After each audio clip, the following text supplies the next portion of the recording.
Well, hello. We're inside Lisburn Cathedral here, and I want to mention a few of the monuments. The first one I want to mention is a policeman, and this is District Inspector Swansea. It says, in proud and ever-loving memory of Oswald Ross Swansea, District Inspector, Royal Irish Constabulary, who gave his life in Lisburn Sunday the 22nd August 1920, and of all his gallant comrades who, like him, have been killed in the unfaltering discharge of their duty and in the service of their country. And that was erected by his mother and his sister Irene. Now, D.A. Swansea was murdered as he was leaving the morning service here at the cathedral as a retaliation killing for the murder of Elderman Thomas McCartan, who was Lord Mayor of Cork and commander in the Irish Republican Army. So this led to what became known as the Swansea Riots of August 1920 in Lisburn, which actually lasted for days, with many Catholics having to flee the town. And District Inspector Oswald Ross Swansea was 39 years of age when he died. Now, in the old chancel here, just under our feet actually, the Rawdons are buried. But before I talk to you about them, I want to talk to you about this monument here, because this is Brigadier General John Nicholson. It says the grave of Brigadier General John Nicholson is beneath the fortress which he died to take.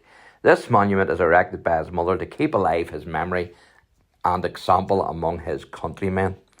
And of course, General Nicholson lived in Lisburn after his mother moved the family to the town upon the death of his father when John was only 9. And John went on to join the British Army and became a hero of the Indian Mutiny of 1857 to 1859. And there's a monument of John Nicholson actually in Lisburn town centre, as well as the Royal School in Dungannon, because that's where he, of course, attended. But I want to show you another monument here. This is William Dobbs, who was the son of the Reverend Richard Dobbs, who was a minister here from 1743 to 1775, and is buried here. And the Reverend Dobbs was also a good friend of Dean Jonathan Swift, who was the author of Gulliver's Travels.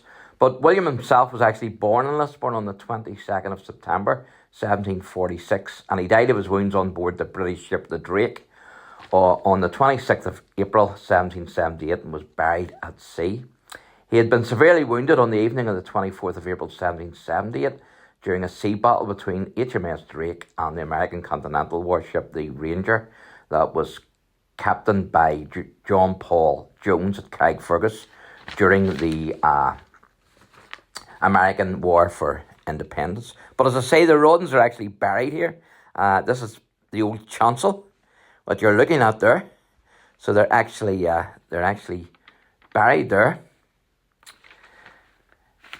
Now I want to talk to you about another gentleman on another plaque here, and it's a French pastor.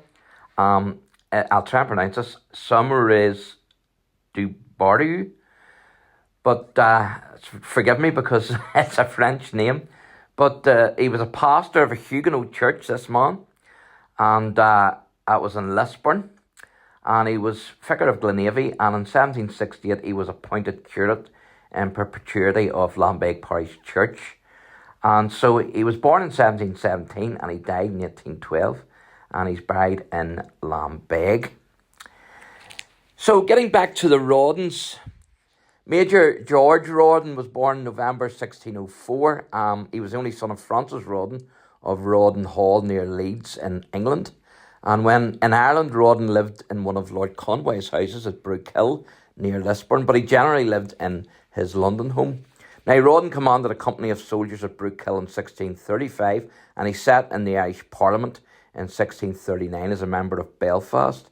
And when the 1641 rebellion broke out, on the 23rd of October 1641, Rawdon was in London, and he reached Lisburn on the 27th of November.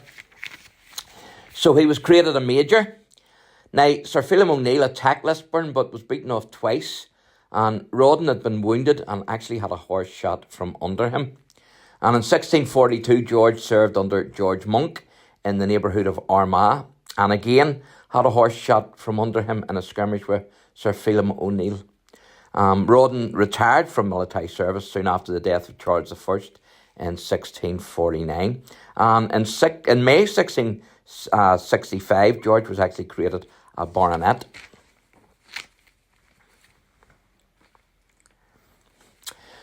So you can see an old chair here, the bishop's hat on it. And also you can see a Bible there in that one. And these are actually dated, as I'll show you in a wee moment, they're actually dated 1798. So they are, as you will see, 1798. Now, George built the town of Mora in County Down and a manor house on the estate. He was on good terms with Bishop Jeremy Taylor, and like Taylor, he was hostile towards the Presbyterians. And Sir George Rawdon died on the 18th of August 1684 and is buried in the floor of the old chancel that I just showed you, which is just in front of us here. So this is to Jeremy Taylor, this monument here. And it says, this tablet is inscribed with the name of Jeremy Taylor D.D., who on the restoration in 1660 of the British Church and Monarchy, in the fall of which he had partaken, having been promoted to the bishopric of Down and Connor, having presided for 7 years in that see. And then it goes on, Dromore, which was soon after entrusted to his care, on account of his fierce wisdom and industry, died at Lisburn on the 13th of August 1667. And he's actually buried in Dromore Cathedral, and I have done a video of him. So, Sir Arthur Rawdon, a son of George, was born on the 17th of October 1662 in Ireland, and he played a vital role in the Williamite Wars in Ireland, and he was part of the army of the North following the Glorious Revolution of 1688, which was a Protestant force formed to oppose the Jacobite Irish army. He was a general in King William III's army and a member of Parliament for County Down. And he was defeated at the break of Dromore, fought on the 14th of March 1689 by Richard Hamilton. You can see a wee plaque there which says, this vestry was built in the year 1728. The Reverend Anthony Rogers, rector, Thomas Crawford, esquire, William Seed, church wardens. So Arthur was defeated, as I say, at the break of Dromore on the 14th of March by Richard Hamilton. He was besieged at Londonderry, where he fell ill, but he managed to survive, although his military career was at an end. And he inherited his father George's land at Mora after George died, and also he extended his father's mansion house. He was known as the Cock of the North and the father of Irish gardening. He died on the 17th of October, the same month he was born, and the day he was born in 1695, aged 33, and he's buried here in the chancel. So thanks for watching, and God bless.